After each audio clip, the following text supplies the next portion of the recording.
Vi har en hel del i Nyhetsmorgon och vi kommer att börja med de kritiserade besparingarna på LSS, lagen om särskilt stöd och service till vissa funktionshindrade och assistansrätten naturligtvis.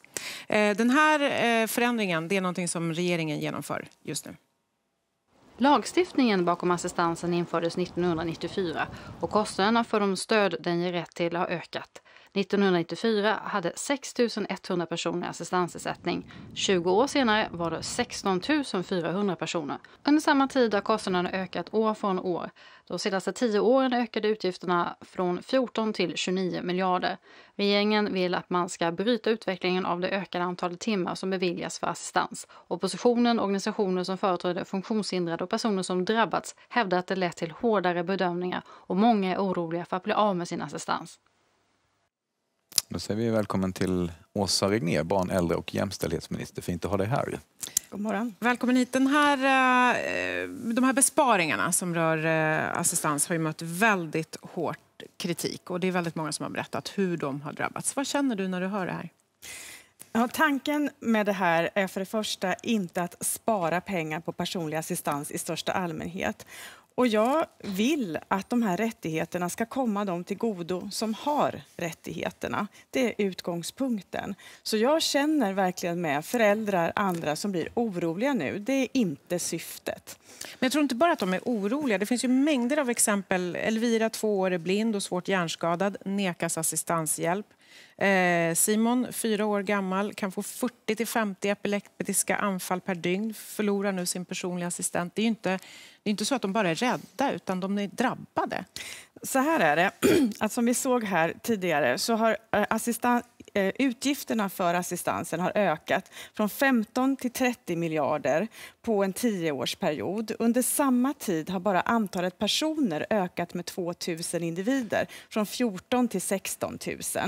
Det vi ser och som vi känner till från en rad rapporter från Skatteverket, från BRÅ, från Brottsförebyggande rådet, från Inspektionen för socialförsäkringar och andra, säger att en hel del av de här medlen går till saker som det inte var tänkt. De går inte till assistanstimmar. De går till reklam, de går till sponsring, de går till konsulter, de går till andra saker än det som det var tänkt.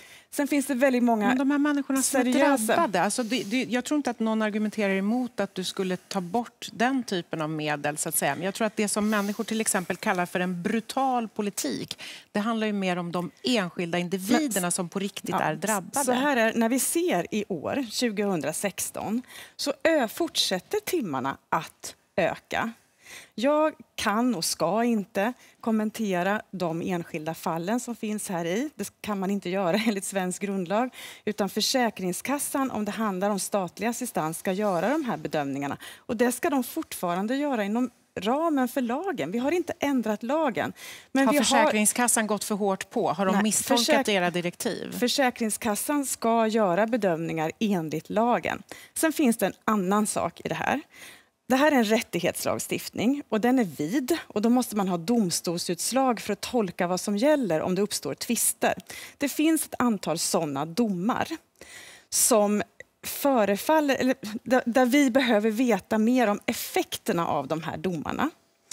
Och det har jag bett om en översyn av som jag får om en månad ungefär för att se vilka de här effekterna är. Och är det så att lagen inte fungerar på det sätt som det var tänkt, då måste vi ändra den. En sak är alltså att ha kontroll på att medlen går till det de ska. En annan sak är att se efter hur effekterna av de här domarna som har kommit sedan 2009 egentligen och framåt eventuellt inte föranleder att man behöver göra någonting åt lagstiftningen. Men jag kan inte säga bakom varje fall vad som ligger bakom, men jag kan se att timmarna fortsätter att öka. Får jag bara säga en sak? Jag tycker att det är ganska intressant här. Därför att det finns ett resonemang till exempel i dagens Aftonbladet som handlar om så här. Det är möjligt att Åsa Regnér har sparat pengar åt finansministern.